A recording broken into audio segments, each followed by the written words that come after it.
பாம்பு இருக்கான்னு செக் பண்ணி பார்த்துட்டு எதுவும் இல்லன்னு பின்னாடிதான் கஸ்டமர்ஸ் உள்ள விடுறாங்க. நிறைய பேர் வந்து எந்தெந்த நாட்டுக்கு போகணுமோ அந்த நாட்டுக்கு போறதுக்கான டீடைல்ஸ் எல்லாம் சொல்லி பாஸ்போர்ட் எல்லாம் காமிச்சு விசா எல்லாம் காமிச்சு அதுக்கப்புறம் தான் உள்ள வராங்க. அங்க இந்த ஏர்போர்ட்டுக்கே ஒரு லீடர் மாதிரி இவருக்கு மேல ஒரு பாஸ் இருக்காப்ல. அந்த பொசிஷனுக்கு தான் இங்க இருக்காரு பத்தியா ஒரு மொட்டை லீடர் இவரு ட்ரை பண்ணிட்டு இருக்காரு. எப்படியாவது இந்த மொத்த ஏர்போர்ட்டுக்கும் பாஸ் ஆயிடணும் அப்படின்னு. இப்ப வரைக்கும் லீடர் பொசிஷன்ல தான் இருக்காரு. அவரு சைனால இருந்து வந்திருக்கிற ஒரு 5-6 பேரை நோட் பண்றாரு. எல்லா பேரும் டிஸ்னி லேண்ட் பாக்குறதுக்காக போறாங்களா. டிஸ்னியோட பயங்கர ஃபேனா அந்த டி-ஷர்ட் எல்லாம் போட்டுக்கிட்டு ஒரே மாதிரி நிப்பாங்க. ஆனா ஒருத்தங்கிட்ட கூட கையில கேமரா இருக்கு. சைனால இருந்து இவ்வளவு கேங்கா வந்திருக்கானுங்க. இவ்வளவு ஃபேன்ஸா இருந்தா கண்டிப்பா கையில கேமரா இல்லாம வர வாய்ப்பே இல்ல. இவங்க யாரோ திருட்டு பழக மாதிரி தெரியுது அப்படின்னு கேமராலையும் பார்த்து கொத்தாங்களை தூக்க எல்லாம் தெரிச்சு ஓடுறானுங்க மாட்டிக்காம எஸ்கேப் ஆறதுக்காக. அங்கதான் நம்ம படத்தோட ஹீரோவும் காமிக்கிறாங்க. இவதான் நம்ம படத்தோட ஹீரோ வந்து அவரோட பாஸ்போர்ட்டை கொடுத்துட்டு இந்த மாதிரி அமெரிக்காக்குள்ள போகணும் அப்படின்னு பாஸ்போர்ட் விசா எல்லாத்தையும் காமிக்கிறார். அவரோட பாஸ்போர்ட்டை செக் பண்ணி பார்த்தா பாஸ்போர்ட் ஃபெயில்டுன்னு வருது. எப்படி நம்ம ஏடிஎம் கார்டு சம்டைம்ஸ் துப்புமோ ஏடிஎம் மிஷின் அக்செப்ட் பண்ணாம அந்த மாதிரி பாஸ்போர்ட் அக்செப்ட் பண்ண மாட்டேங்குது. என்ன ஏதுன்னு விசாரிச்சு பார்த்தா ஐயோ ஒரு பெரிய தலைவலிங்க. நம்ம ஹீரோ பேரு நவராஸ்கி. அவனை கொண்டு வந்து ஒரு இடத்துல எங்கேயும் போகாதீங்க இங்கேயே நில்லுங்க அப்படின்னு 4 பக்கமும் கேட்ட போட்டு நிக்க வச்சிருக்காங்க. சும்மா எதுக்கு நிப்பான்னு சொல்லிட்டு அதை கூட எஃபெக்டிவா சேவ் பண்றதுக்கு யூஸ் பண்ணிட்டு இருக்காப்ல நம்ம ஹீரோ. அதுக்கப்புறம் கூப்பிட்டு என்ன ஏதுன்னு விசாரிச்சுட்டு லீடர் கிட்ட கொண்டு போய் நிப்பாட்டுறாங்க. லீடர் பேச ஆரம்பிக்கிறாப்ல. நம்ம ஹீரோவோட பஞ்சாயத்து என்ன அப்படின்னா கிரோஷியா அப்படிங்கிற ஒரு சின்ன நாட்டை சேர்ந்தவர் தான் நம்ம ஹீரோ. அந்த நாட்டுல இருந்து இங்க அமெரிக்காவுக்கு வந்து இறங்கியிருக்காப்ல. ஆனா இவரு பிளைட்ல பாதி தூரம் கடந்திருப்பார்ல. அவரோட சொந்த நாட்டுல இருந்து அமெரிக்கா வர்றதுக்காக பிளைட்ல ஏறி இருப்பாரு இல்லையா. பிளைட்ல பறந்துகிட்டு இருக்கும் போது அவரோட நாட்டுக்குள்ள திடீர்னு புரட்சி வெடிக்குது. யாரோ போய் அந்த நாட்டோட துணை பிரசிடென்ட் இருப்பார் பாத்தீங்களா அவரையே கொண்டுறாங்க. ஆளுங்கட்சியை சேர்ந்த நிறைய மினிஸ்டர்ஸையும் கொண்டுறாங்க. அந்த நாட்டையே கைப்பற்ற ரேஞ்சுக்கு போய்கிட்டு இருக்காங்களா. இது எதுவுமே நம்ம ஹீரோவுக்கு தெரியாது. இந்த லெவலுக்கு முத்தி போனதும் உடனே அமெரிக்கன் கவர்மெண்ட்டும் இன்னும் நிறைய கவர்மெண்ட் நிறைய நாடுகள் என்ன பண்ணிடுறாங்க இந்த மாதிரி நம்ம ஹீரோவோட சொந்த நாட்டுல ஏகப்பட்ட பிரச்சனை இருக்கு. அங்க இருந்து வர்றவங்க உண்மையான குடிமக்களா வருவாங்களா இல்ல டெரரிஸ்ட் கூட வரலாம் யாருக்குண்டா. அதனால அந்த நாட்டுல இருந்து வரக்கூடிய எல்லா பாஸ்போர்ட்டையுமே கேன்சல் பண்ணிடுறாங்க. இதெல்லாம் நடக்கும்போது நம்ம ஹீரோ ஆல்ரெடி பிளைட்ல ஏறிட்டாப்ல. இங்க வந்து யூஎஸ்ல இறங்கிட்டாரு. இந்த கதையெல்லாம் அந்த லீடர் தான் எக்ஸ்பிளைன் பண்றாப்ல. இதெல்லாம் எக்ஸ்பிளைன் பண்ணிட்டு இப்போ நீ அமெரிக்காக்குள்ள போக முடியாது. ஏன்னா அமெரிக்கன் கவர்மெண்ட் உன் பாஸ்போர்ட்டை கேன்சல் பண்ணிருக்காங்க. அதே மாதிரி நீ உன் சொந்த நாட்டுக்கு போக முடியாது. ஏன்னா அங்க வார் நடந்துகிட்டு இருக்கு. பிளைட் எதுவுமே உன் நாட்டுக்கு போகவும் இல்லையா. அதனால வேற வழியில தம்பி நீ இங்கேயே இந்த ஏர்போர்ட்லயே தங்க வேண்டியதுதான். எப்ப இந்த பிரச்சனை சால்வ் ஆகுதோ அதுக்கப்புறம் நீ உன் நாட்டுக்கே திரும்ப போயிடலாம். இல்ல உன் நாட்டுல இருக்கிற பிரச்சனை எல்லாம் முடிஞ்சு அமெரிக்கன் கவர்மெண்ட் உங்க நாட்டு பாஸ்போர்ட் அக்செப்ட் பண்ணிக்கிச்சுன்னா அதுக்கப்புறம் நீ அமெரிக்காக்குள்ளேயே வரலாம். ஆனா அது வரைக்கும் இந்த ஏர்போர்ட்லயே நீ கிடக்க வேண்டியதுதான் அப்படின்னு சொல்லிட. இங்க என்ன கூத்துனா நம்ம ஹீரோக்கு இங்கிலீஷ் தெரியாது. ஏபிசிடி தெரியும் அவ்வளவுதான். மத்தபடி ஒண்ணு தெளிவா தெரியாப்ல. அதனால இவங்க சொன்ன எதுவுமே அவருக்கு புரியலங்க. புரிஞ்ச மாதிரி தலையாட்டிட்டு இந்த பக்கத்துல வந்துடுறாரு. வெளியே வந்த பின்னாடிதான் டிவில நியூஸ்ல அவன் நாட்டை பத்தி ஏதோ பேசுறாங்க. பாம்பு போட்டதா சொல்றாங்க. நிறைய பேர் செத்துட்டதா சொல்றாங்க. அந்த நாடே கஷ்டத்துல இருக்குன்னு சொல்றாங்க. அதையெல்லாம் அறகுறையா புரிஞ்சுக்கிட்டு மனுஷன் ரொம்பவே பதறாருங்க. ஐயோ பாவம். இப்பதான் அவருக்கு புரியுது இவரோட பிரச்சனை என்ன அப்படிங்கிறது. நான் நடிப்பு பின்தாரியா மனுஷன். இனி நம்மால இந்த ஏர்போர்ட்லயே காலம் கழிக்க வேண்டியதான். கொஞ்ச நாள் நீ ஏர்போர்ட்லயே தங்க வேண்டியிருக்கும் இல்லையா. அதனால இவனுக்கு சாப்பிடுறதுக்கு ஃபுட் கூப்பன். இந்த கூப்பனை கொடுத்தாலே ஒரு 2-3 நாளைக்கு சோறு போடுவாங்க. அந்த கூப்பன் இருக்கும். போன் பேசணும்னா ஒரு $15 யாருக்காவது போன் பேசிக்கலாம். போன் பேசுறதுக்கு ஒரு கூப்பன் கொடுத்திருப்பாங்க. இதை வச்சுக்கிட்டு நம்ம ஹீரோ வாழ்க்கையை ஓட்டணும். எவ்வளவு கஷ்டம். அப்ப அங்க ஒரு பொண்ணு அவளோட சூட் கேஸ மூட முடியாம கஷ்டப்பட்டு இருக்கு. இவன் பெரிய ஆள் மாதிரி போய் ஹெல்ப் பண்றேன்னு சொல்லி அமுக்குனா சூட் கேஸ் உடஞ்சு போகுது. அதே சமயம் இவன் வச்சுக்கிட்டு இருந்த அந்த கூப்பன்ஸ் எல்லாமே காத்துல பறந்து போகுது. அத அங்க கூட்டி பெருக்கிற ஒரு வயசானவர் எல்லாத்தையும் எடுத்து போட்டு குப்பையில போட்டுறாப்ல. நம்ம ஹீரோ போய் சார் அது என்னோடது கொடுங்கன்னு சொல்ல குப்பைக்குள்ள விழுந்து எதையுமே நாங்க கொடுக்க மாட்டோம் தம்பி. எதுவா இருந்தாலும் அப்பாயின்மெண்ட் வாங்கிட்டு வந்து பேசணும். அப்பாயின்மெண்ட் இருக்கா அப்படின்னு மிரட்டுறாரு. இல்லன்னு சொன்னதும் டியூஸ்டே செவ்வாய்க்கிழமைக்கு வந்து என்ன மீட் பண்ணு. அப்பதான் அப்பாயின்மெண்ட் இருந்தா நான் பேசுவேன் அப்படின்னு சொல்லிட்டு ஏதோ அமெரிக்கன் பிரசிடென்ட் மாதிரி ஆக்ஷனை போடுறாப்ல தாத்தா. ஹீரோவும் அன்னைக்கு நைட்டு தூங்குறதுக்கு ஏர்போர்ட்லயே எங்கேயாவது ஒதுக்குப்புறமா ஒரு இடம் கிடைக்குதான்னு போய் பாக்குறாரு. ஒரு இடம் கிடைக்குதுங்க. அந்த இடத்துலயே வேற வழி இல்லாம அட்ஜஸ்ட் பண்ணி படுத்து கிடக்காரு மனுஷன். அடுத்த நாள் காலையில விடிஞ்சதுமே இந்த ஏர்போர்ட்டோட பாஸ் பெரிய பாஸ் இருக்காப்ல பாத்தீங்களா அவர் வராப்ல. டீம் லீடரை பார்த்து இன்னும் கொஞ்ச நாள் நான் ரிட்டையர் ஆயிடுவேன். அதுக்கப்புறம் என் பொசிஷன் உனக்கு தான். கிட்டத்தட்ட உனக்கு நான் வச்சுக்கேன்.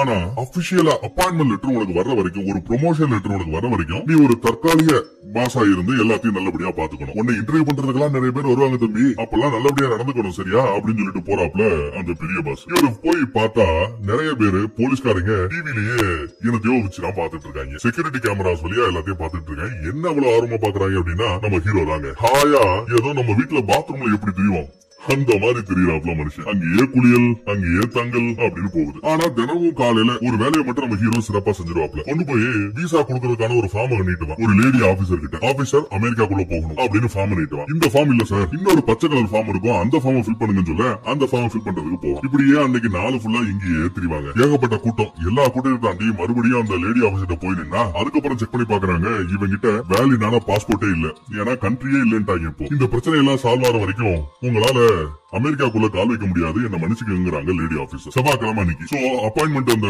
குப்பை பொறுக்கிற பெரியவர்கிட்ட வாங்கிருப்பான் இல்லையா, அவர்கிட்ட போய் பார்த்து பேசுவான். இப்ப அந்த ஆளு செவ்வாய்க்கிழமையா, எனக்கு வாரத்துல 7 நாள்ல பிடிக்காத நாளே அந்த செவ்வாய்க்கிழமை போ அப்படின்ட்டு கிளம்பிடுறாப்ல மனுஷன். ஹீரோக்கு பசி விதவிதமா அங்க அடிக்க வச்சிருக்காங்க. ஆனா அதை எதுவுமே சாப்பிட முடியாது, ஏன்னா இவங்கிட்ட கையில பணம் இல்ல, அந்த கூப்பனும் இல்ல. பார்த்தா டேபிளுக்கு டேபிள் சின்ன சின்ன பிஸ்கட் வச்சுட்டு போயிருப்பாங்க, டொமேட்டோ சாஸ், இந்த மாதிரி சாஸ் பாட்டில் எல்லாம் சின்னதா விட்டு போயிருப்பாங்க. அதையெல்லாம் எடுத்து அதையே ஒரு சாண்ட்விச் மாதிரி ரெடி பண்ணி அதை சாப்பிட்டு கஷ்டப்பட்டு இருக்காங்க மனுஷன். இதெல்லாம் பார்த்த நம்ம டீம் லீடர் என்ன பண்றது தெரியுமா, இந்த மாதிரி ஒரு ஆளு தேவையே இல்லாம நம்ம ஏர்போர்ட்ல இருந்து நமக்கு சங்கடம் கொடுக்க வேண்டாம், இவனை அனுப்புறதுக்கு ஒரு ஸ்கெட்சப் போடுறாரு. என்ன தெரியுமா பண்றாரு, நம்ம ஹீரோவை கூட்டு போயிட்டு இந்த ஏர்போர்ட்டோட வாசல்ல போய் நிப்பாட்டுறாரு. இங்க பாத்தியா 2 போலீஸ்காரர் நிக்கிறாங்க பாத்தியா, சரியா இன்னைக்கு மதியம் 12ல இருந்து 12:05 இவங்களுக்கு டியூட்டி மாறும். இவங்களுக்கு ரீப்ளேஸ்மெண்ட் அடுத்த டியூட்டி பாக்குறவங்க வர்றதுக்கு ஒரு 5 நிமிஷம் கேப் கிடைக்கும். அந்த 5 நிமிஷம் கேப்குள்ள இங்க இருந்து இந்த கேட்டை தாண்டிட்டேன்னா நீ அமெரிக்காக்குள்ள போயிடலாம் அப்படின்னு சொல்லிட்டு போவாருங்க.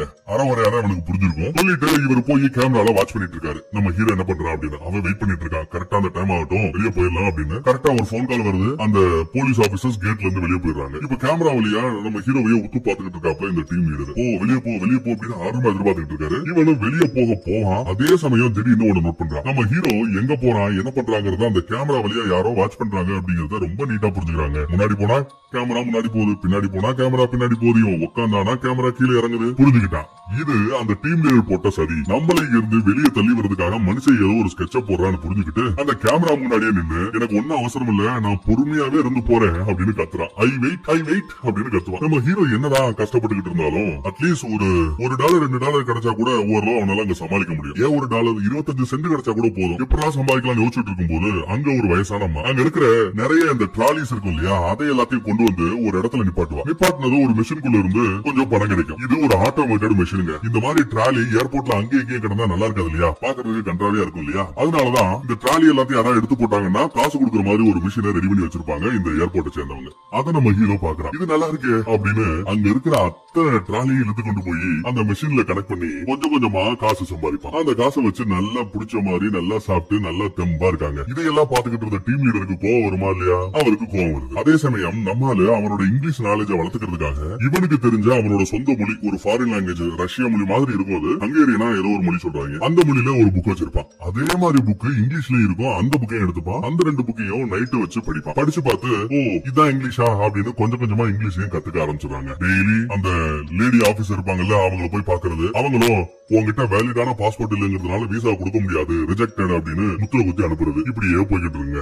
அதோ ஒரு ரெட் கலர் யூனிஃபார்ம் போட்டுட்டு ஒருத்தவங்க இருக்கான் பாத்தீங்களா, ஏர்போர்ட்டுக்குள்ளேயே குட்டியா ஒரு வண்டி ஓட்டிட்டு இருப்பாங்க. குட்டியான மாதிரி ஒன்னு ஓட்டிட்டே திரிவாங்க. அந்த டிரைவர் பாக்குறாப்ல. டிரைவருக்கு இந்த லேடி ஆபீசர் மேல ஒரு கண்ணு, ஆனா பேசுறதுக்கு பயம். ஆனா டெய்லி இந்த ஆளு பேசுறாப்லயே அப்படின்னு ஒன்னு நோட் பண்ணிட்டு அந்த டிரைவர் என்ன பண்றாப்ல, இவங்கிட்ட ஹெல்ப் கேட்கலான்னு யோசிக்கிறாரு. அதே சமயம் நம்ம ஹீரோ ரொம்பவே பயங்கர முனைப்போட வேலை பார்த்துக்கிட்டு இருக்காப்ல. நிறைய பணம் சம்பாதிச்சுட்டே இருக்காரு. எதை அந்த ட்ராலியை தள்ளிக்கிட்டு. திடீர்னு பார்த்தா ஒரு ஆள் முன்னாடி வந்து நிக்கிறான். இனிமே இந்த ட்ராலியை நீ தள்ளக்கூடாது, ட்ராலியை கரெக்டா இந்த இடத்துல எடுத்து வைக்கிறதுக்காகவே என்ன வேலைக்கு வச்சிருக்காங்க சொல்றா அப்படின்னு ட்ராலியை புடிக்கிறாங்க ஒருத்தன். அவ்வளவுதான், நம்ம ஹீரோக்கு இனி சாப்பாட்டுக்கு என்ன பண்ண போறான் அப்படின்னு தெரியல. பட்னி கிடக்க வேண்டியதானா, ஐயோ பாவம். மறுபடியும் வேற வழி இல்லாம அந்த டேபிளுக்கு டேபிள் கிடக்கிற டொமேட்டோ சாஸையும் பிஸ்கட்டையும் எடுத்து சாண்ட்விச் மாதிரி பண்ணி சாப்பிட்டுக்கிட்டு இருக்கான். அப்போ ஒரு பிளைட் அட்டெண்டன்ட் ஏர் ஹோஸ்டரா, ஆமா அந்த ஏர் ஹோஸ்டர் வந்து படு ஜோரா வந்துட்டு இருக்காங்க. அவங்கள பார்த்தது நம்ம ஹீரோவுக்கு ரொம்ப பிடிச்சு போச்சு. சைட் அடிச்சுக்கிட்டே இருப்பான். அதுக்கப்புறம் பார்த்தா ஒரு வயசான ஆள் கூட அந்த அம்மாவுக்கு ஒரு லிங்க். அதை பார்த்ததுமே நம்ம ஹீரோ மூஞ்சி அப்படியே வாடி போயிடுதுங்க. அப்புறம் நம்ம ஹீரோவை பார்த்த அந்த டிரைவர், உனக்கு சாப்பாடு தானே வேணும், டெய்லி உனக்கு நான் சாப்பாடு கொடுக்குறேன், எனக்கு தேவை நான் அந்த பொண்ணு டாவடிக்கிறேன். யாரு, அந்த லேடி ஆபீசர். அந்த ஆபீசர் கிட்ட அவங்களுக்கு என்ன பிடிக்கும் என்ன பிடிக்காது எல்லா விஷயத்தையும் தெரிஞ்சுக்கிட்டு வந்து என்கிட்ட சொல்லணும். அதை மட்டும் நீ பண்ணேனா டெய்லி உன் சாப்பாடு மேட்டர் நான் பாத்துக்கிறேன் அப்படின்னு சொல்ல ஹீரோக்கு ரொம்ப சந்தோஷங்க. ஒரு வழியா சாப்பாட்டு பிரச்சனை தீர்ந்துருச்சு அப்படின்னு. சரி யாருக்காக நான் வேலை பாக்குறேன்னு கேட்டா என்ன சொல்ற அப்படின்னு கேட்டா கேட்டா மேன் ஆஃப் மிஸ்ரி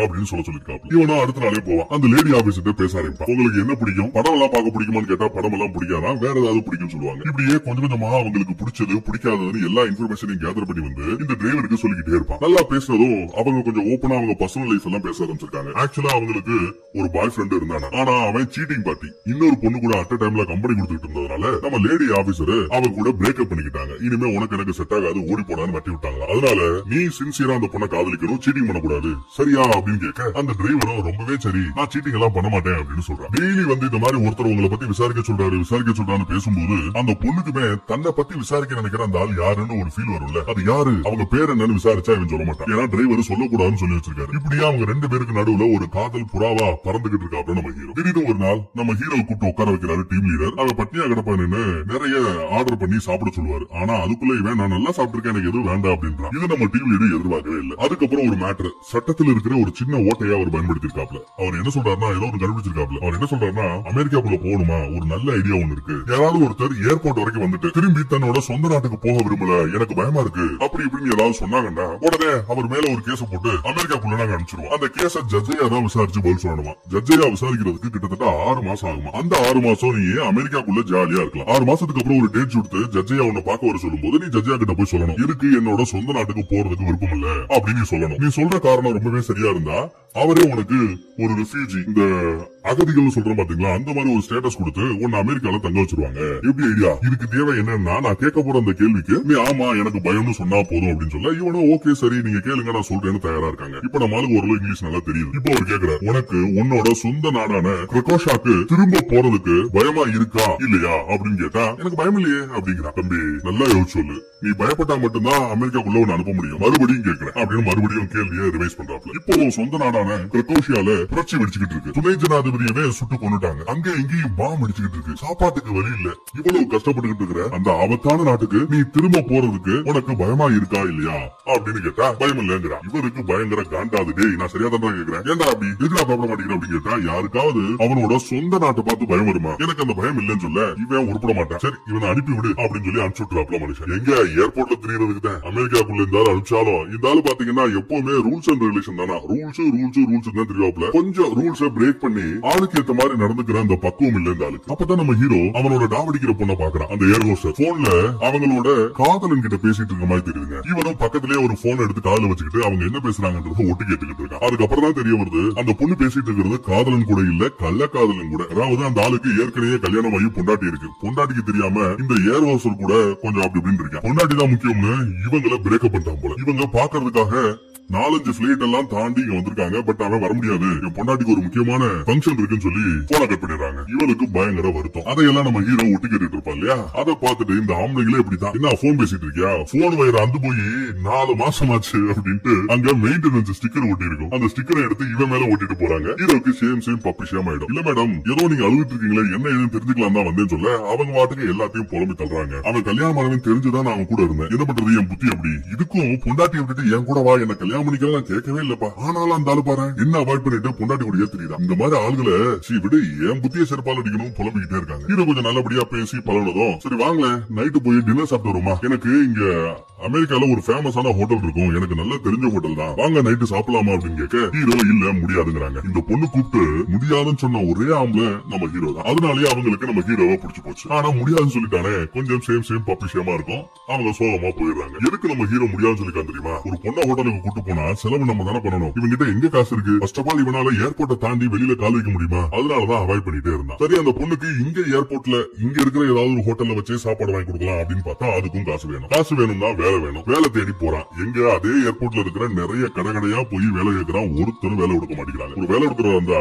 எந்த நாட்டை சேர்ந்தவன், டிரைவிங் லைசன்ஸ் இருக்கா, போன் நம்பர் இருக்கா, ரெஃபரன்ஸ் இருக்கா, அப்படி இப்படின்னு ஏகப்பட்ட கேள்வி கேட்பாங்க. பட் நம்ம ஹீரோவுக்கு நாடே இல்லைன்னு இருக்காங்க. இப்போ ஒரு வேலிடான பாஸ்போர்ட் இல்லைங்கிறாங்க. இந்த நிலைமையில யாரு வேலை கொடுப்பா, ஒருத்தனும் கொடுக்கலங்க. ஒரே ஒரு ஆள் மட்டும் சும்மா போன் நம்பர் மட்டும் கொடு, நாங்க போன் பண்ணி ரிசல்ட் சொல்றோம் அப்படின்னு போன் நம்பர் மட்டும் வாங்கிக்கிறாங்க. இவன் அந்த ஏர்போர்ட்ல இருக்கிற ஒரு வேலை நம்பரையும் கொடுத்துட்டு அங்கேயே நைட்டு வரைக்கும் உட்காந்துட்டே இருப்பாங்க. அந்த கடைக்காரரும் பொறுத்து பார்த்துட்டு போன் பண்ணி வேகன்சி ஆல்ரெடி ஃபில் ஆயிடுச்சு, தயவு செய்து என் கடை முன்னாடி உட்காராம அந்த பக்கம் போப்பா தம்பி அப்படின்னு சொல்ல சரி சார் உங்க காலுக்காக வெயிட் பண்ணிட்டு இருந்தேன், ரொம்ப நேரம் உச்சா அடக்கி வச்சுக்கிட்டு இருக்கேன், நான் உச்சா போயிட்டு வரேன்னு சொல்லிட்டு டப்புனு போன் வச்சுட்டு ஓடி போய் உச்சா போறாங்க. கார் வரும்னு எவ்வளவு சின்சியரா அங்கேயே காத்து கடந்திருக்கான் பாருங்க. நிறைய பேருக்கு இந்த சின்சியாரிட்டி தான் மிஸ் ஆகுது. அடுத்து எங்கேயோ ஒரு ஒதுக்குப்புறமா போவான். போவான். அங்க நிறைய பெயிண்ட் அடிக்கிறதுக்கு தேவையான பொருட்கள் எல்லாம் இருக்கும். கட்டட வேலை பார்க்கக்கூடிய ஐட்டங்கள் எல்லாம் இருக்கும். ஒரு சவறு கொஞ்சம் குப்பையா கிடக்கும். அதை பார்த்தது நம்ம ஹீரோ அவரோட திறமைய இறக்கி காமிக்கிறாப்ல. நைட்டு ஃபுல்லா உட்காந்து சூப்பரா அந்த சுவரை அருமையா ரெடி பண்ணிருக்காங்க. அதுவும் ஆட்டம் பாட்டம் கொண்டாட்டத்தோட. காலையில இவன் இதெல்லாம் பண்ணி இந்த பக்கம் திரும்பும் போது நிறைய இங்க வேலை பார்க்கிற ஆட்கள் பாத்துறாங்க. அதுல ஒரு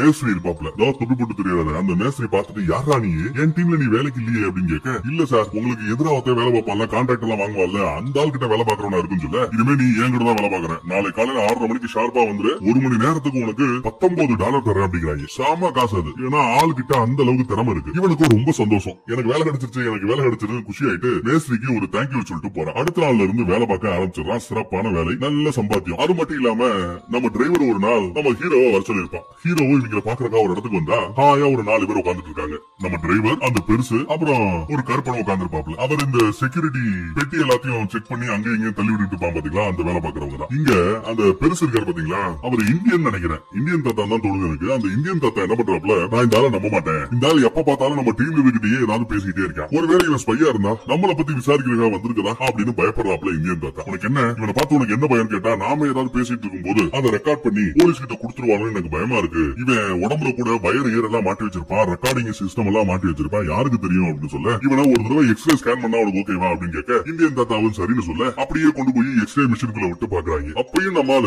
ஒரு டின்னு மாதிரி ஒண்ணு இருக்குங்க, அதை எப்பவுமே கீழே வைக்க மாட்டான், கையோடையே தூக்கிட்டே தெரியும், பேக்லயே கிடக்கும். இப்போ அந்த எக்ஸ்ரே மிஷினுக்குள்ள போகும்போது கூட அந்த டின்னை சேஃபா எடுத்துட்டு போறான்னா பாத்துக்கங்களேன். எக்ஸ்ரே மிஷின்ல பாக்கும்போது அவன் உடம்புல வயர் ஹீர் எதுவும் இல்லன்னு தெரியுது. அந்த டின்னுக்குள்ளயும் ஏதாவது பருப்பு இருப்பு இல்ல பேர்ச்சம்பளம் ஏதாவது போட்டு வச்சிருப்பானா, அதுவும் இல்ல. என்னதான் அந்த டின்னுக்குள்ள இருக்கு அப்படின்னு விசாரிச்சா ஒரு சத்தியம் இருக்கு அப்படின்னு சொல்றேன். சரி, உன் உடம்புல வயர் ஹீர் ஒண்ணு இல்ல, வா உன்னை எங்க கூட்டங்களை சேர்த்துக்கிறோம்னு சொல்லிட்டு அங்க எல்லாரும் உட்காந்து சீட்ல ஆடுவாங்க. சீட்ல ஜெயிச்சா இந்த ஏர்போர்ட்ல நிறைய மக்கள் நிறைய பொருளை விட்டுட்டு போவாங்க பாத்தீங்களா, பர்ஸ், மொபைல், அது இதுன்னு நிறைய ஐட்டம் விட்டு போவாங்க. அதுல ரொம்ப முக்கியமான பணம் இருக்கிற, பாஸ்போர்ட் இருக்கிற இந்த மாதிரி முக்கியமான பொருட்களா இருந்தா அதை எல்லாத்தையும் ஏர்போர்ட்ல மிஸ்ஸிங் ஏரியால கொடுத்துருவாங்க. இந்த பொம்மை கிம்மை டிரெஸ் இதெல்லாம் விழுந்து கிடந்தா அதை அவங்க எடுத்து வச்சிருப்பாங்க. இப்ப சீட்டு விளையாண்டு அந்த சீட்ல யாரு ஜெயிக்கிறாங்களோ அவங்க அந்த பொருள் எடுத்துக்கலாம். அப்படிதான் நம்ம ஹீரோ விளையாண்டு ஒரு பெரிய மீன் மாதிரி ஒண்ணு இருக்கும், யாரோ பாவம் விட்டுட்டு போயிருக்காங்க, அந்த மீன் அவன் ஜெயிச்சு அவனுக்கு சொந்தமா கேட்கிறான். அடுத்த நாள் காலையில யதார்த்தமா தாவடிக்கிற அந்த பொண்ணை பார்க்க 2 பேரும் ஜாலியா மறுபடியும் பேச ஆரம்பிக்கிறாங்க. முதோதர உங்களை பார்த்து பேசும்போது சாப்பிடுவாங்களே, நான் கூட்டு கூடாது, டேட்டிங் கூட்டு கூடாது, என்ன சாரி மன்னிச்சுக்கங்க அப்படின்னு சொல்லிட்டு ரொம்ப யதார்த்தமா ஏதோ புக்க பத்தி எல்லாம் பேசிட்டு இருக்காங்க, நெப்போலியனை பத்தி எல்லாம் பேசிட்டு இருக்காங்க. அப்படியே பேசிட்டு இருக்கும்போது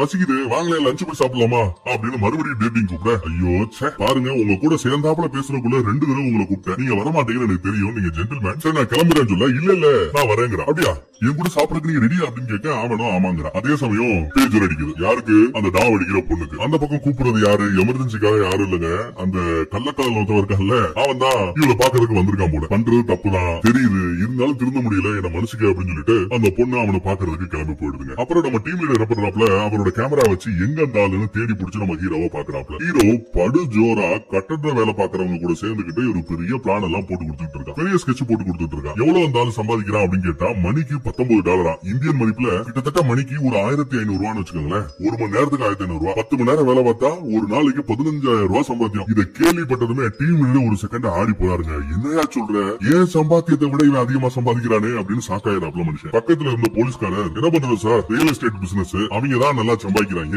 அப்படின்னு அவரும் புலம்புறாப்ல. இவனை இப்படியே விட்டா சரிப்படாது, இவனுக்கு ஒரு பாடம் சொல்லி கொடுக்கணும் சொல்லி அப்படியே நம்ம ஹீரோ அழகா கொண்டு போய் ஒரு செல்லுல அடைச்சிடறாப்ல. இங்கே கிடக்கட்டும் நாய் அப்படின்னு திட்டுறாரு. ஏன் அப்படின்னா இன்னைக்கு தான் இந்த டீம் லீடரை இன்டர்வியூ பண்றதுக்காக ஒரு 4-5 பேர் வர போறாங்க. அந்த பாஸ் பொசிஷனுக்கு இவரு சரியான ஆளா அப்படின்றத செக் பண்றதுக்காக வர போறாங்க. அதனாலதான் முன்னெச்சரிக்கையா அந்த ஆள ஒரு செல்லுல அடைச்சு வச்சிருக்காப்ல இந்த டீம் லீட். அதுக்கப்புறம் இன்டர்வியூ பண்ணக்கூடிய ஒரு 4-5 பேர் வருவாங்க. அவங்களை கூட்டுக்கிட்டே சுத்தி இந்த ஏர்போர்ட் எல்லாம் சுத்தி காமிச்சுட்டே வந்துட்டு இருப்பாங்க. நிறைய டீடைல்ஸ் சொல்லுவாங்க. ஒரு நாளைக்கு எத்தனாயிரம் பேர் இந்த ஏர்போர்ட்டுக்குள்ள வராங்க, ஒரு ஆளை பேசி அவர் விசா பாஸ்போர்ட் எல்லாத்தையும் செக் பண்ணி உள்ள அனுப்புறதுக்கு ஆவரேஜா 1 நிமிஷம் இருக்கும். கிட்டத்தட்ட 60 பிளைட் இங்க உள்ள வந்துட்டு போகுது. ஒரு பிளைட் லேண்ட் ஆகி மேல ஏறி போறதுக்கு 37 நிமிஷம் ஆகும் ஆவரேஜா அப்படின்னு புள்ளி விவரத்தெல்லாம் அணியாத்துக்கு அடிக்கிட்டு இருப்பான். அப்படி அவங்க போய்கிட்டு இருக்கும் போது யாரோ ஒரு ஆளு நிறைய நட்ஸ எங்க மாமியார் கொடுத்து விட்டுருக்காங்க அப்படின்னு சொல்லி இங்க இருக்கிற ஒரு செக்யூரிட்டிக்காரரை ஏமாத்திக்கிட்டு இருப்பாங்க. நம்மால் போனதுமே சந்தேகப்பட்டு அந்த நட்ச உடைச்சு பார்த்தா உள்ள போதைப் பொருட்கள் இருக்கும். கருத்தை பார்த்திருப்பா, அரெஸ்ட் பண்ணிடுறாங்க. எப்படி கண்டுபிடிச்சுன்னு கேட்டா அவன் மாமியார் கொடுத்து விட்டதா சொல்றான். ஆனா அவன் கையில கல்யாண மோதிரமே இல்ல. அப்ப அவன் போய் சொல்றதான அர்த்தம். அப்படிதான் கண்டுபிடிச்சேன்னு சொல்ல ஆஹான்னு அந்த இன்டர்வியூ பண்ண வந்தவங்க எல்லாம் பாராட்டுறாங்க. அதே சமயம் ஒரு போலீஸ்காரர் வந்து ரொம்ப முக்கியமான பிரச்சனை, தலகால் போற பிரச்சனை வாங்கன்னு கூட்டு வராங்க. இவனும் ஓடி வரான். ஓடி வந்து பார்த்தா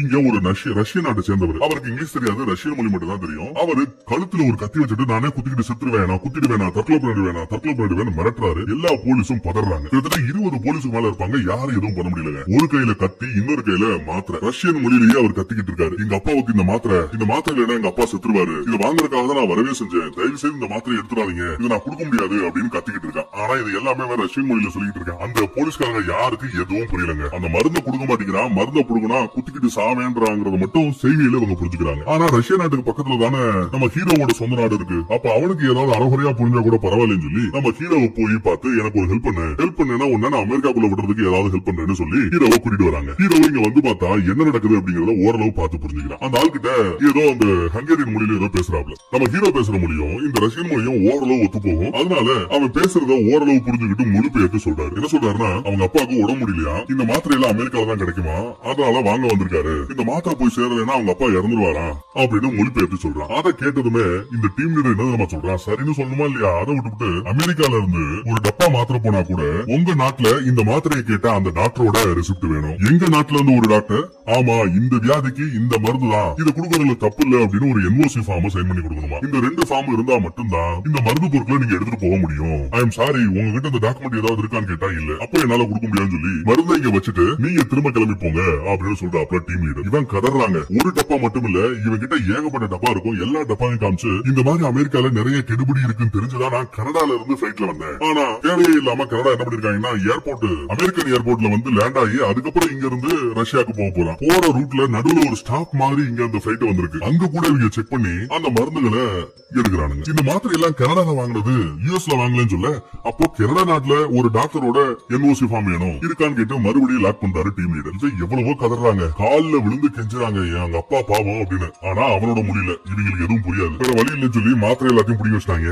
அவரை அடுத்த நாள் காலையில வரப்போற பிளைட்லயே ஏத்திட போறாங்களாம். அந்த பையனை புடிச்சு இழுத்துட்டு போய்கிட்டு இருக்காங்க. அதே சமயம் நம்ம ஹீரோ கொஞ்சம் யோசிக்கிறான். இவன் தான் இங்கே ரொம்ப நாளா இருக்கான்ல, இங்க நாட்டோட சட்டத்திட்டம் என்ன, இந்த ஏர்போர்ட்டை பொறுத்தளவுல எல்லாமே அவனுக்கு தெரியும். திடீர்னு அப்படியே பிளேட்டை மாத்தி இந்த மாத்திரைகள் எல்லாமே அவங்க அப்பாக்கு நான் தப்பா மொழிபெயர்த்துட்டேன், இந்த மாத்திரைகள் எல்லாமே ஆட்டுக்கு, அவன் ரொம்ப ஆசையா ஆடு வளர்க்கறானா அந்த ஆட்டுக்கான மருந்து அப்படிங்கிறான். இதை கேட்டதும் டீம் லீடருக்கு பயங்கர கோவம் இருக்கு. எதுக்குடா இப்படி பண்ற, புரியுதான சொல்ற, ஒரு மனுஷனுக்கு மாத்திரை வாங்கிட்டு போறதா இருந்தா தான் இந்த சட்டத்திட்டம் எல்லாம், ஆடு மாடுகளுக்கு மாத்திரை வாங்கிட்டு போறதா இருந்தா இந்த சட்டத்திட்டங்களோ இந்த டாக்குமெண்ட் எதுவும் தேவையில்லை. இதை நீ ஏதோ ஒரு ஃபார்ம்ல படிச்சிருக்க, அதனாலதான் இப்ப போய் சொல்ற, உண்மையை சொல்லு அப்படின்னு கேட்டா இல்ல நான் தான் தப்பா புரிஞ்சுக்கிட்டு மொழிபெயர்த்துட்டேன் அப்படின்னு சொல்லி சமாளிக்கிறாரு நம்ம ஹீரோ. உடனே இந்த பக்கத்துல திரும்பி இப்போ ஒழுங்கா கரெக்டா கேளு, அவன் வாயில இருந்து இது ஆட்டுக்கு தான் அப்படின்னு அவன் சொன்னானா இந்த மருந்து எடுத்துட்டு போறான், இல்லன்னா நான் மருந்து கொடுக்க மாட்டேன் அப்படின்னு சொல்லிடுறான். நம்ம ஹீரோவும் அந்த ரஷ்யன் மொழியில ஏதோ சொல்றாங்க. அந்த பக்கத்துல அவர் கேக்குறாப்ல, அந்த பையன் கேக்குறான், பட் எந்த பதிலுமே சொல்லாம இருந்ததுனால அவனை பிடிச்சு இழுத்துட்டு போங்க, மருந்து இங்கதான் இருக்கும் அப்படின்னு சொல்லிடுறாப்ல டீம் லீடர். ஆனா இழுத்துட்டு போகும்போது நம்ம ஹீரோ நல்லது பண்றதா அப்படிங்கறத புரிஞ்சுக்கிட்டு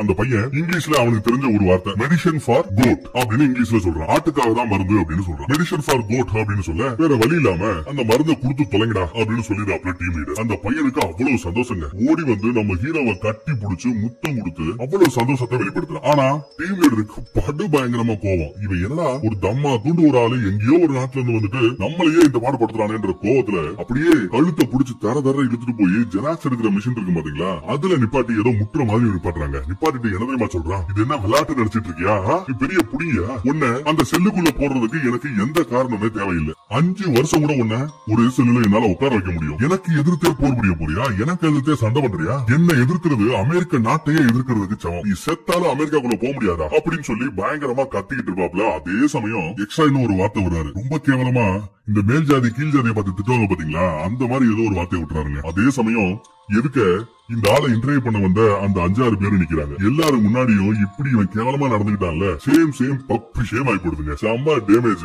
ரிட்டையர் ஆக போற அந்த பாஸோட பார்வையே ரொம்ப அசிங்கமா இருக்கும் இவனை பாக்குற பார்வை. அதுக்கடுத்து இங்க இந்த நடந்த கூத்தை எல்லாமே நம்ம இந்தியன் தாத்தா பாத்துருப்பாப்ல. ஏதோ ஒரு நாட்டை சேர்ந்த ஒருத்தவனுக்காக அவனோட அப்பாவை காப்பாத்துறதுக்காக நம்ம ஹீரோ பண்ண அந்த ஹீரோயிசத்தை பத்தி எல்லா பேருக்கும் நல்ல அருமையா எடுத்து சொல்ல, அதை கேட்ட எல்லா பேருமே நம்ம ஹீரோவை ஒரு பெரிய ஹீரோயிசத்தோட ஒரு உண்மையான நட்சத்திர நாயகனா பாக்குறாங்க. அவங்களோட பார்வையே அவ்வளவு பெருமிதத்தோட சந்தோஷத்தோட இருக்கும். அதையெல்லாம் பார்த்து நம்ம ஹீரோ பிரமிச்சு போவாங்க. அதே சமயம் டீம் லீடர் கோவத்தோட நம்ம ஹீரோவை பார்க்க வர சொல்லிருப்பா. ஹீரோ வருவாப்ல. கதவை திறக்கும் போது அவன் அந்த சீட்டு விளையாண்டுல ஜெயிச்சிருப்பான் பாத்தீங்களா, மீன் அத்தா தண்டி மீனை கிஃப்டா கொடுக்கறதுக்காக வந்திருக்கான். ஏன்னா நேற்று சண்டை போச்சு, சமாதானமா இருக்கலாமே சொல்லிதான் அந்த மீனை பரிசா கொடுக்க வந்திருக்காரு. யாருக்கு இந்த மீன் கேட்டா உங்களுக்கு தான். உங்க ஆபீஸ்ல தான் பின்னாடி பாருங்க எவ்வளவு மீன்களை சொல்லி வச்சிருக்கீங்க ஆங்காரத்துக்கு. இதை மாட்டீங்கன்னா அருமையா இருக்குன்னு சொல்ல, சரி இவனும் சமாதானத்துக்கு வருவான் அப்படின்னு பார்த்தா அதுக்கு பதிலா என்ன தெரியுமா சொல்றான், என்னோட ப்ரொமோஷனுக்கே நீ ஆப் படிக்கிற ரேஞ்சுக்கு போயிட்ட. ஆனா இன்னும் இவனுக்கு ப்ரொமோஷன் கிடைக்க போதா இல்ல கிடைக்கலையா அப்படிங்கிற கிளாரிட்டி இல்ல. ஒருவேளை எனக்கு ப்ரொமோஷன் கிடைக்காம இங்கேயே நான் மாட்டிக்கிட்டு இருந்தா நீயும் இங்கேயே தான் மாட்டிக்கிறப்ப,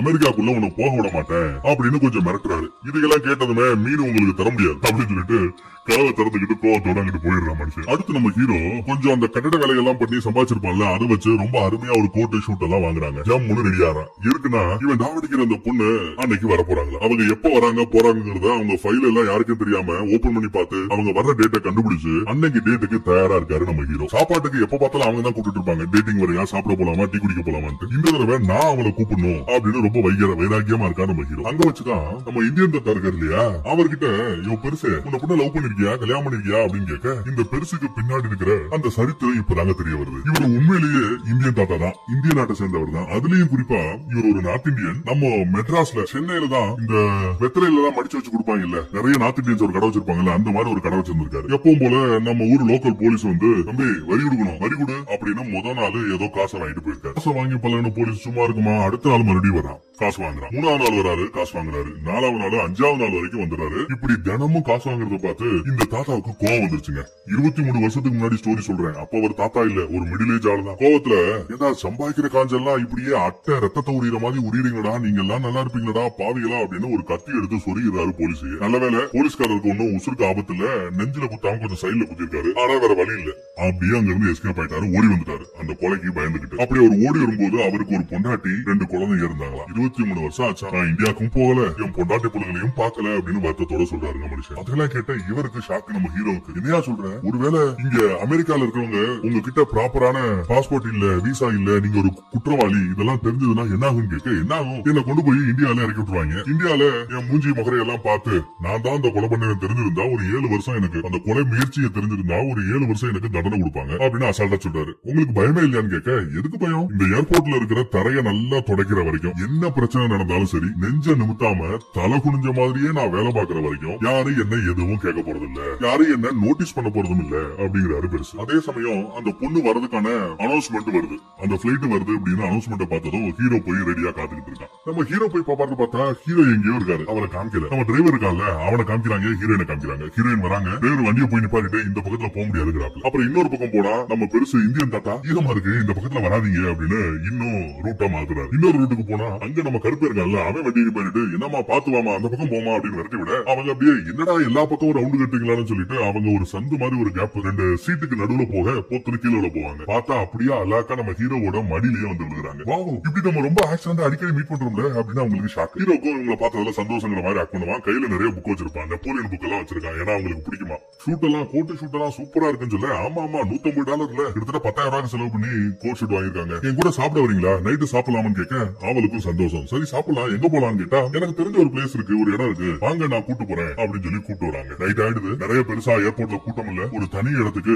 ஹீரோயினை ஹீரோ கூட்டு வராரு. அங்க போனா நம்ம இந்தியன் தாத்தா தான் ஒரு ஹோட்டல்ல வேலை பார்க்கிற மாதிரி யூனிஃபார்ம் போட்டுக்கிட்டு அப்பாயின்மெண்ட் இருக்கா சார் அப்படின்னு அதே மாதிரி கேக்குறேன். அப்பாயின்மெண்ட் இருக்குன்னு சொன்னதும் கதவு திறந்து வரலாம். பார்த்தா ஒரு பால்கனி ஏரியால சூப்பரான ஒரு செட்டப் இருக்குங்க. அதை பார்த்து பரவாயில்லையே, ஏர்போர்ட்ல இப்படி ஒரு இடம் இருக்குன்றது எனக்கு தெரியாது அப்படின்னு ஆச்சரியப்படுறாங்க அந்த பொண்ணு. அப்புறம் பார்த்தா நம்ம கருப்பு வரா வந்து மெழுகுவர்த்திக்கு நெருப்பு மூட்டிட்டு போறாப்ல. அடுத்து நம்ம டிரைவர் வராரு, அவரு 2 பேருக்கும் சரக்கு ஊத்தி கொடுத்துட்டு போறாரு. அம்மா கவனிப்புனா பாத்துக்கங்களேன். இது மட்டும் இல்லாம நம்ம இந்தியன் தாத்தாங்க வந்து அவங்க 2 பேருக்கும் சர்க்கஸ்ல இந்த ரிங் எல்லாம் தூக்கி போட்டு விளையாடாங்க பாத்தீங்களா, அந்த மாதிரி சர்க்கஸ் எல்லாம் காமிச்சிட்டு போறாப்ல மனுஷன். இங்க வச்சுதான் நம்ம ஹீரோயின் கொஞ்சம் ஓப்பனா பேச போறாங்க. அதே சமயம் அவங்க கிட்ட இருக்கிற பேஜர் நொய்யின்னு அடிச்சுக்கிட்டே இருக்குங்க. யாரு அந்த கள்ளக்காதலன் தான் கூட்டிட்டு இருக்காங்க, தோணும் போதெல்லாம் கூப்பிடாம போல. இவங்களும் அதை கண்டுக்காம கொஞ்ச நேரம் ஹீரோ கூட பேச ஆரம்பிக்கிறாங்க, சில உண்மைகளை சொல்ல ஆரம்பிக்கிறாங்க. ஆக்சுவலா நம்ம ஹீரோயினோட வயசு எவ்வளவு இருக்குன்னு நினைக்கிறீங்க, கண்டிப்பா கமெண்ட்ல சொல்லணும். நம்ம ஹீரோயினை பார்க்கும்போது அவங்க வயசு எவ்வளவு நீங்க ஃபீல் பண்ணீங்களோ அந்த வயசை சொல்லணும். நான் பார்க்கும்போது கூட ஒருவேளை இவங்களுக்கு ஒரு 29 வயசு அவ்வளவு இருக்கும் அப்படின்னு நான் எதிர்பார்த்தேன். ஆனா இவங்களோட உண்மையான வயசு 31 வயசாங்க. எவ்வளவு 39 வயசாகுதான். ஆனா வெளியில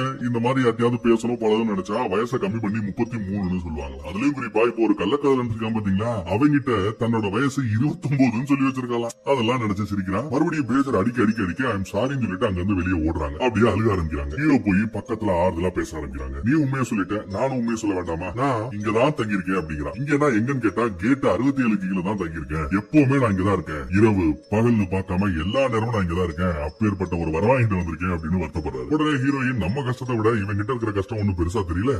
ஏன்னா நம்ம ஹீரோக்கு நாடே இல்ல, வீடே இல்ல, இப்ப இருக்கிறதுக்கு இடமும் இல்ல. இவனோட கம்பேர் பண்ணும்போது நம்மளோட கஷ்டம் நத்திங்னு புரிஞ்சுக்கிட்டு அந்த பேஜரை தூக்கி வீசி எரிய போறதா சொல்ல ஹீரோவும் நானும் எரியேன்னு சொல்ல 2 பேர்கிட்ட ஒரு பேஜர் இருக்கும். அந்த 2ஐயும் தூக்கி எரிஞ்சு சந்தோஷப்படுறாங்க. ஒரு வழியா நல்லபடியா அந்த டேட்டிங் முடிஞ்சிருது. ஹீரோயின் அடுத்த பிளைட்டுக்கு போகணும். போகும்போது நம்ம ஹீரோக்கு பாய் சொல்லிட்டு போவாங்க. ஹீரோ கை கொடுக்க போவான். ஹீரோயின் அழகா ஒரு முத்தத்தையே கொடுத்துட்டு போறாங்க. அதே சமயம் கேமரா இவங்களை பார்த்த மாதிரியே அங்கிட்டு நகரும். என்ன அர்த்தம்? அப்ப அந்த பக்கத்துல நம்ம டீம் லீடர் இவங்களை வாட்ச் பண்ணிட்டு இருக்கான்னு அர்த்தம். அப்புறம் பாத்ரூம் பக்கம் வரான். வந்து பார்த்தா பாத்ரூம் எதுவும் சரியா வேலை செய்யற மாதிரி தெரியலங்க. தப்புன்னு ஹெல்மெட் எல்லாம் எடுத்து போட்டுக்கிட்டு அந்த சோர லைட்டா இடிக்க ஆரம்பிக்கிறான். மனுஷன் ஏதோ பிரம்மாண்டமா ஏதோ ஒண்ணு செய்ய போறாங்க இந்த இடத்துல. அதே சமயம் நம்ம மேஸ்திரி அங்க ஓரமா வந்து எட்டி பாக்குறாரு. எட்டி பார்த்துட்டு ஆக்சுவலா நான் தான் இவனுக்கு மேஸ்திரி, இன்னும் செய்யணும் நான் தான் சொல்லணும். ஆனா நம்மளையே கேட்க வச்சிட்டானே பயப்புள்ள. நான் கேட்க மாட்டேன், கேட்டா நான் ஒரு முட்டாள் மாதிரி தெரியும், இவன் பண்றத பண்ணட்டும்னு அலோவ் பண்ணிடுறாரு மேஸ்திரி. அதே சமயம் நம்ம டிரைவர் இங்க வேகமா ஓடி வந்து இந்த கடைசி ஒரு ஹெல்ப் மட்டும் எனக்கு பண்ணிடு, வாழ்நாள் முழுசா உன்னை நான் மறக்கவே மாட்டேன்னு காலில் விழுந்து கெஞ்சிடான். ஏதோ ஒரு முக்கியமான ஹெல்ப் கேக்குறாங்க. நம்ம ஹீரோவும் அடுத்த நாள் காலையில அந்த ஹெல்ப் பண்றதுக்கு போறாரு. எப்பவும் போல அமெரிக்காக்குள்ள போகணும் வழிவிடுங்க அப்படின்னு ஒரு ஃபார்ம் கொடுத்தா முடியாதுன்னு சொல்லி ரிஜெக்டட்னு முத்திரை குத்தி திரும்ப கொடுக்குறாங்க. அதே சமயம் ஒரு சின்ன பொட்டி மாதிரி ஒன்னு எடுத்து மேல வைக்கிறான். என்னன்னு ஓபன் பண்ணி பார்த்தா ஒரு அழகான நிச்சயதார்த்த மோதிரம். உங்களுக்காக உங்களை லவ் பண்ணிட்டு இருக்கிற அந்த பையன் ஏர்போர்ட்ல மேல இந்த இடத்துல காத்துக்கிட்டு இருப்பான். உங்களுக்கு பிடிச்சிருந்தா இந்த காதல அவகிட்ட நீங்க ஏத்துக்கிட்டு பேசணும், போய் பாக்கணும்னு ரிக்வெஸ்ட் பண்ணி கேக்குறாரு நம்ம ஹீரோ. அதுக்கு அவங்க ஐயோ எனக்கு அடுத்த 9 மணி நேரத்துக்கு விடாம டியூட்டி இருக்கேன்னு கேட்க ஒன்னும் பிரச்சனை இல்ல, உங்களுக்காக அவன் எவ்வளவு மணி நேரமானாலும் காத்துக்கிட்டு இருப்பான்னு சொல்லிட்டு போக இவங்களும் சந்தோஷமா டியூட்டி எல்லாம் முடிச்சுட்டு பாக்குறதுக்கு போறாங்க. அங்க உட்கார்ந்துட்டு இருக்காப்ல நம்ம டிரைவர். திரும்பி பார்த்தா இவங்க கைய காமிக்கிறாங்க. கையில இருக்கிற மோதிரத்தை அப்படி தள்ளி திருப்பி காமிச்சா அது இந்த பய கொடுத்த அந்த நிச்சயதார்த்த மோதிரம். அவங்களே கையில போட்டுக்கிட்டு எனக்கு சம்மதம்னு சொல்ல அவ்வளவுதான். 2 பேரும் அங்க கட் பண்ணி போய் கல்யாணத்தையே முடிச்சுட்டு வந்து ஜாலியா ஏர்போர்ட்டுக்குள்ளேயே வண்டி ஓட்டிக்கிட்டு இருக்குங்க சின்ன ஜெர்சி. அமெரிக்கால இது ரொம்பவே பிரபலம். இந்த மாதிரி கல்யாணம் பண்ணிட்டு போறவங்க பொண்ணு கையில ஒரு பூங்கொத்து இருக்கும். அதை திரும்பி பார்க்காம தூக்கி வீசிட்டு போவாங்க. அந்த பூங்கொத்தை யாரு பிடிக்கிறாங்களோ அவங்களுக்கு உடனே கல்யாணம் ஆயிடும் அப்படின்னு ஒரு ஐதீகம். இந்த தடவை அந்த மாதிரி தூக்கி போற பூவை பிடிக்கிறது யார் தெரியுமா? சாட்சாத் நம்ம ஹீரோ தான். அப்ப அவனுக்கு கல்யாணம் ஆயிடும் அப்படின்னு நம்ம நினைக்கலாம். ஆனா அங்கதாங்க ட்விஸ்ட் வைக்கிறாங்க. அடுத்த நாள் நம்ம ஹீரோயின் பிளைட்ல வந்து இறங்குறாங்க.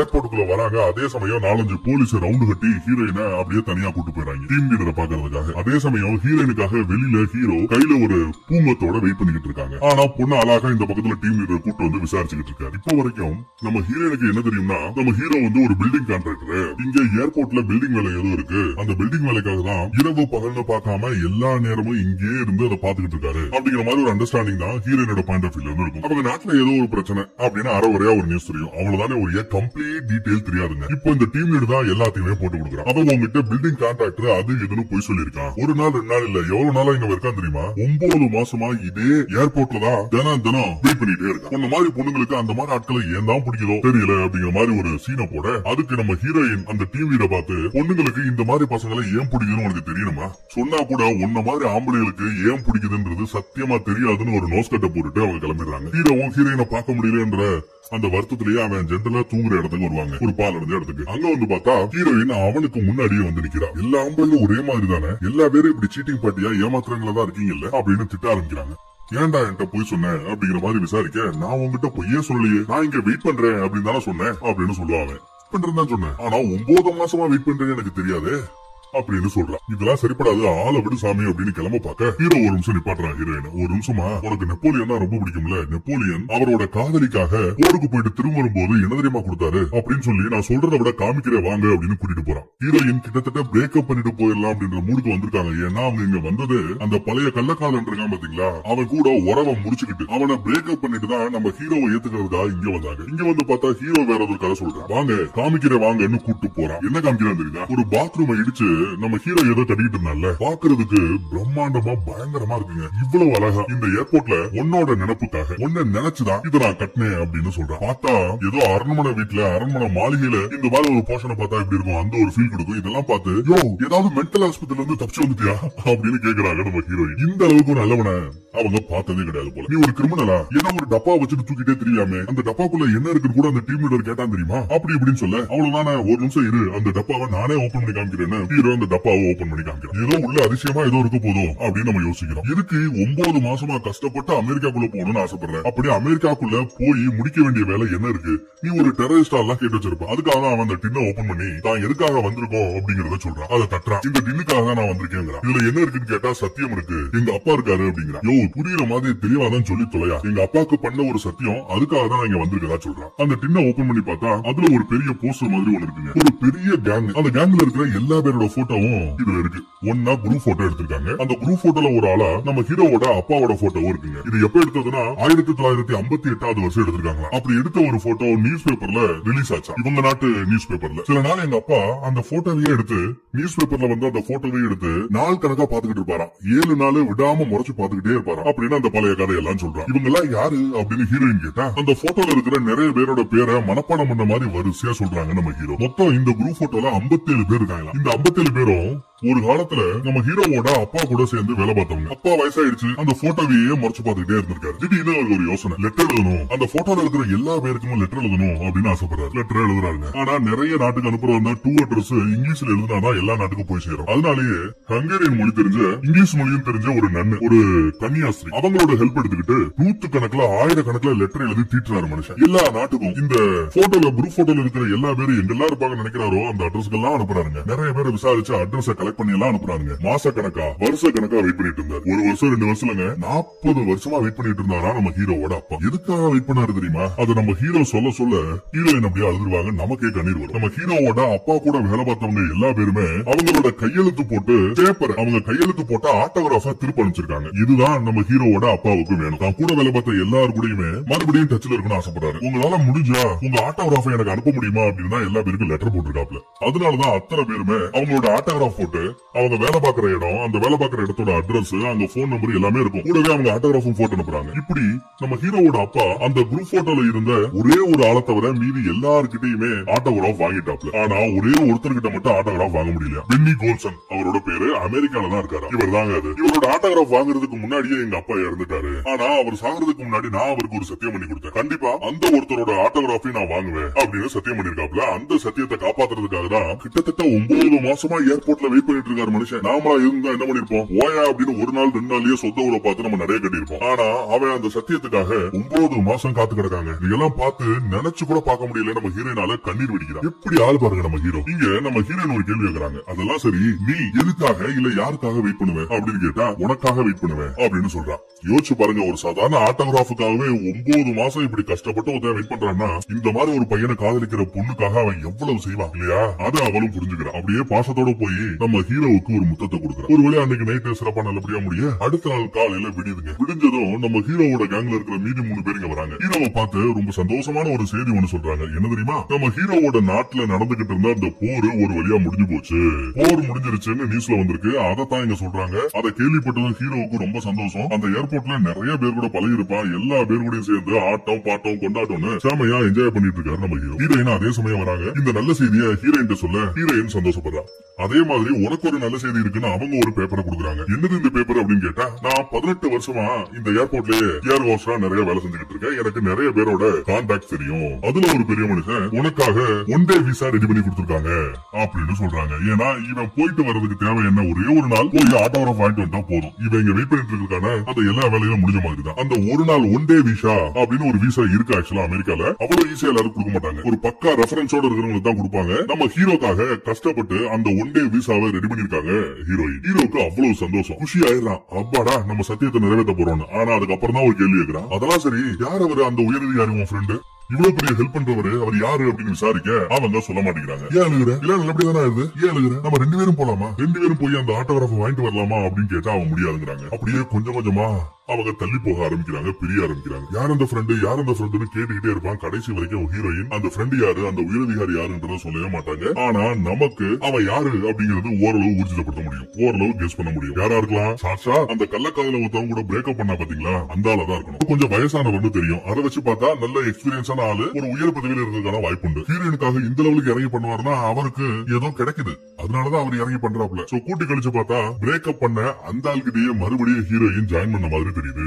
எதுக்காக? நம்ம ஹீரோவோட அந்த சத்தியத்தை காப்பாத்துறதுக்காக. இதுவும் ஒரு வகையில தியாகம் தானே சொல்லணும். அப்படியே டப்புனு அங்க இருந்து விறுவிறுன்னு கிளம்பி வந்துகிட்டே இருக்காங்க. எதிர்பார்த்த மாதிரியே அந்த ஆளு அந்த கள்ளக்காதல இவளுக்காக காத்துக்கிட்டு இருக்கான். கடைசியில இப்படி ஆயி போச்சு. ஹீரோவும் அதை பாக்குறாருங்க. சரி, தனக்காக தானே இவன் பண்ணிருக்கா அப்படின்றது கொஞ்சம் ஆறுதலான செய்தி. இருந்தாலும் கொஞ்சம் சோகமா தான் இருக்கான். அமெரிக்காக்குள்ள போறதுக்கான அந்த ஃபார்மை ஃபில் பண்ணிட்டு இங்க வரான். எப்பவும் போல நம்ம லேடி ஆபீசர் இருக்காங்க. ரிஜெக்டட் அப்படிங்கிற அந்த முத்திரையை குத்துவாங்களோ அப்படின்னு எதிர்பார்த்தா அந்த ஒன்டே விசாவை பார்த்ததும் அவங்களுக்கு ரொம்ப சந்தோஷம். நினைச்சு கூட பாக்கல, சூப்பருங்க அப்படின்னு சொல்லி ரொம்ப சந்தோஷத்தோட அப்ரூவல் சைனை குத்த போறாங்க. இந்த முத்திரையை குத்திட்டா ஹீரோ ஒரு நாள் அமெரிக்காக்குள்ள போயிட்டு வர்றான். ஆனா அங்க தாங்க ஒண்ணு நோட் பண்றாங்க. ஒரு சூப்பர்வைசரோட கையெழுத்து மிஸ்ஸிங்கா. சட்டப்படி இவங்க ஹீரோவை உள்ள அனுப்ப முடியாதா, முத்திரையை குத்த முடியாதா. இப்ப வேற என்ன பண்றது அப்படின்னு கேட்டா இந்த ஏர்போர்ட்டோட டீம் லீடர் இருக்காருல்ல, அவரு கையெழுத்து போட்டா நீ தாராளமா அமெரிக்காக்குள்ள போயிடலாம், என்னாலையும் முத்திரை குத்த முடியும் அப்படின்னு கொஞ்சம் சோகமா வருத்தத்தோட சொல்றாங்க. ஆனா டீம் லீடர் தலையில இருந்தாலும் இவனுக்காக அந்த கையெழுத்து போட போறது இல்ல. நமக்கும் தெரியும் அவனுக்கும் தெரியும். இருந்தாலும் பரவாயில்ல, அவங்கிட்ட போய் கெஞ்சி கூத்தாடி பாப்போம்னு வந்திருக்காங்க. வந்து என்னோட நாட்டுல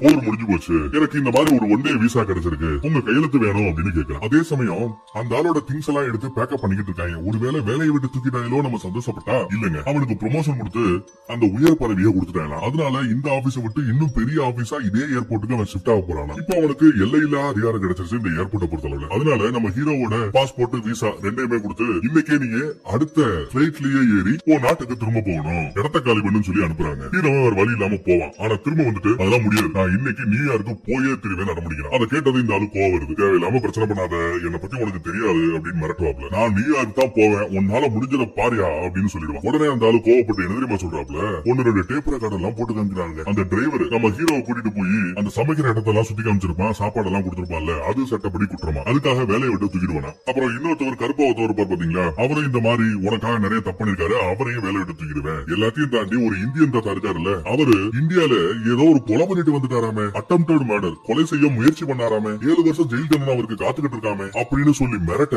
அதை கேட்ட இந்த போலீஸ் எல்லாருமே சாக்காவாங்க. என்னையா இந்த ஆள் இப்படி இருக்கான்னு நம்ம ஹீரோ கொஞ்சம் கூட யோசிக்காம இன்னைக்கே நான் ஊருக்கு திரும்ப போறேன் அப்படின்றான். இவ்வளவு நேரம் அவனுக்கு இருந்த அந்த வெக்கம், ரோசம், மானம், சூடு, சொரணை எல்லாத்தையுமே அந்த 3 பேருக்காக, அந்த 3 நண்பர்களுக்காக எல்லாத்தையும் தூக்கி போட்டு நான் இப்பயே கிளம்புறேன், அவங்களை எதுவும் பண்ணாதீங்க, நான் இப்பயே போயிடுறேன். அதை கேட்டதுமே இந்த ஆளுக்கு சந்தோஷம். இப்பயே போகணும், உடனே போகணும், இன்னைக்கே போகணும் அப்படின்னு சொல்ல அவன் சார் இன்னும் ஒத்துக்கிறான். அந்த ஆளுக்கு ரொம்பவே சந்தோஷம். ஒரு போலீஸ் ஃபாலோ பண்ண முன்னாடி நம்ம ஹீரோ போய்கிட்டு இருக்காருங்க. அதே சமயம் டிரைவர் வந்துறாரு. அந்த கருப்பை வந்துறான். போகாத, இவ்வளவோ போராடிட்ட, ஏன் இந்நேரம் பார்த்து போற, போகாதங்கிறாங்க. கரெக்டா அந்த இந்தியன் தாத்தா இருப்பாரு, அவர்கிட்டயும் நான் இந்த மாதிரி சொந்த நாட்டுக்கு போறேன்னு சொல்ல அவர் கோவப்படுறாருங்க. போ, ஊருக்கு போய் என்ன சொல்லுவேன், நான் அமெரிக்காவுக்கு போனேன், இவ்வளவு தூரம் இவ்வளவு பக்கத்துல வந்துட்டேன், ஆனா கொஞ்சம் அந்த கேட்டை தாண்டி போறதுக்கு தைரியம் இல்லாம கோல மாதிரி ஓடி வந்துட்டேன்னு ஊர்ல போய் சொல்லு, அசிங்கமா இல்ல அப்படின்னு திட்டுறாருங்க கலசு.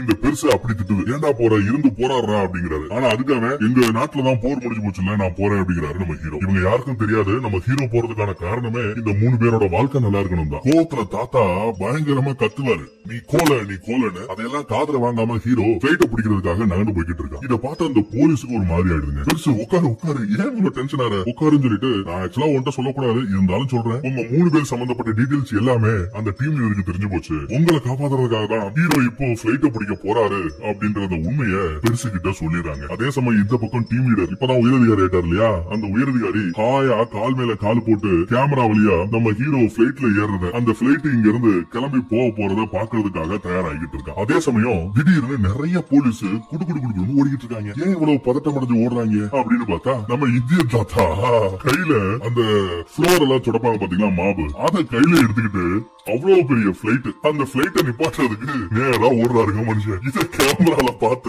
அந்த உயரதிகாரி ஒரு செகண்ட் ஷாக் ஆயிடுறாரு. நேரா போறான், சட்னி ஆயிடுவானோ, ஒருவேளை அந்த பிளைட்டோட சக்கரத்துல மாட்டினார்னா இந்தியன் தாத்தா சட்னி ஆயிடுவாரு. என்ன பண்ண போறான்னு தெரியாம எல்லாரும் பதட்டத்தோட பாத்துக்கிட்டு இருப்பாங்க. இவரும் பயப்படாம நேருக்கு நேரா போறாருங்க.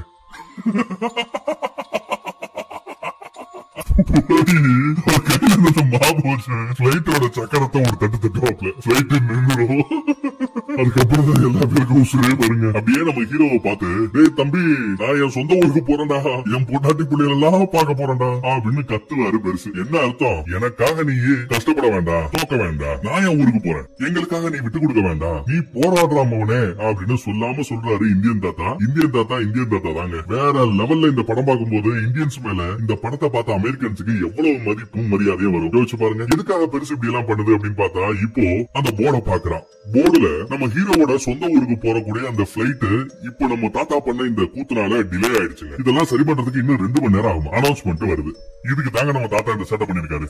அதுக்குள்ள அங்க பாருங்க, கையில மாபோட இருக்கிற ஒரு இந்தியனை பிடிக்கிறதுக்காக எத்தனை அமெரிக்கன் போலீஸ் கையில கன்னு, மிஷின் கன் எல்லாம் எடுத்துட்டு வந்து நிக்கிறாங்க. கேலட்டு சிங்கம்யா. இதையெல்லாம் பார்த்து உயரதிகாரி கையில குடிச்சுக்கிட்டு இந்த டீ கப்பையே கீழே போட்டுருவாப்ல. என்ன இலவு நடக்குதுன்னு போன்ல எல்லாரையும் திட்டுறாரு. பார்த்தா ஏர்போர்ட்ல இருக்கிற வேலை பாக்குற எல்லா பேருமே, போலீஸ்காரங்க கூட எல்லா பேருமே, நம்ம ஹீரோ அமெரிக்காக்குள்ள போக போறான், அந்த கேட்டை தாண்ட போறான் அப்படிங்கறத பார்த்து மிரண்டு போறாங்க. எல்லா பேருக்கும் சந்தோஷம். நம்ம ஹீரோவை என்கரேஜ் பண்றதுக்காகவே நிறைய பேர் போறாங்க, கூடவே போறாங்க. எல்லா கடவேலையும் நிப்பாட்டி போட்டு எட்டி பாக்குறாங்க.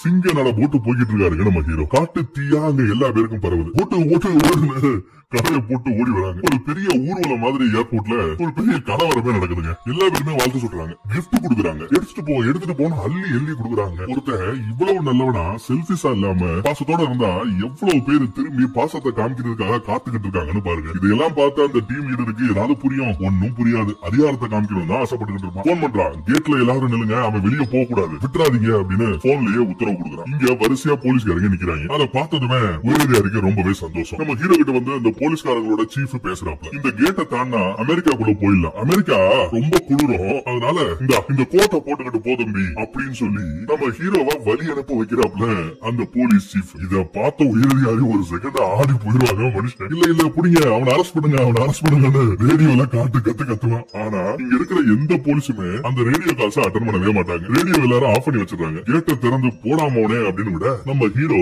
சிங்க நட போட்டு அந்த கேட்டை கிராஸ் பண்ணி வெளியே போறான். அமெரிக்காக்குள்ள நம்ம ஹீரோ வந்துட்டாங்க. ஒரு டாக்ஸியை புடிச்சு அங்க இருந்து கிளம்புறான். அதே சமயம் இருக்க ஒரு டாக்ஸில இருந்து ஹீரோயின் இறங்கவும் செய்யறாங்க. 2 பேரும் நேருக்கு நேரா பாக்குறாங்க. ஹீரோயின் ஹீரோவை இப்படி கேட்டை தாண்டி இந்த பக்கத்துல பார்த்ததுல அவ்வளவு சந்தோஷங்க. 2 பேரும் பேசிக்கல, ஆனா தலையை ஆட்டிக்கிட்டு அவங்க பேச வேண்டியதை மௌனத்திலேயே பேசிக்கிறாங்க. உயரதிகாரியும் படு வேகமா ஓடி வராருங்க. அவரோட ஆபீஸ்ல இருந்து ஓடி வந்து இந்த கேட்டு பக்கத்துல வருவாப்ல. கரெக்டா அவர் வெளியே வர நம்ம ஹீரோ டாக்ஸில போகணும் கரெக்டா இருக்கும்.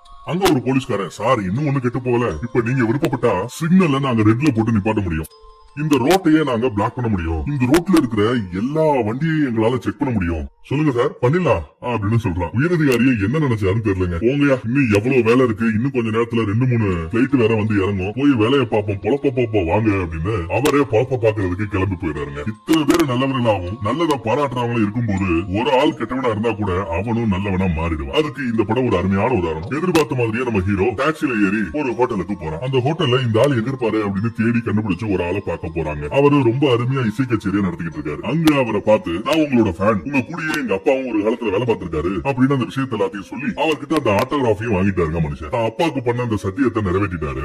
அடுத்து இன்னொரு டாக்ஸி வருது. எங்க சார் போகணும் அப்படின்னு கேட்டா, நான் என் சொந்த நாட்டுக்கு போக போறேன் அப்படின்னு சந்தோஷமா சொல்றேன். அம்போட்டு திருப்தியா இருக்கு அவனுக்கு. இந்த படத்தை பார்க்கும்போது ஏதோ நாமளே அந்த ஏர்போர்ட்ல உட்காந்து அவனை ரொம்ப பக்கத்திலேயே பாக்குற மாதிரி ஒரு ஃபீல் வருது இல்ல, அந்த அளவுக்கு ஒரு அழகான படம். அதனாலதான் ரொம்பவே பிடிச்சு போனதுனாலதான் இந்த படத்தை நான் இவ்வளவு ஜவ்வா இழுத்து பேசியிருக்கேன். 1.5 மணி நேரம் இல்லங்க, இந்த கதையை அவங்க 3 மணி நேரம் எடுத்திருந்தா கூட சலிக்காம நானும் 3 மணி நேரம் பேச தயாரா இருக்கேன். அந்த அளவுக்கு ஒரு தலை படம். மிஸ் பண்ணாம பாருங்க. ரொம்பவே பிடிச்சிருந்தா மத்தவங்களுக்கு ஷேர் பண்ணுங்க.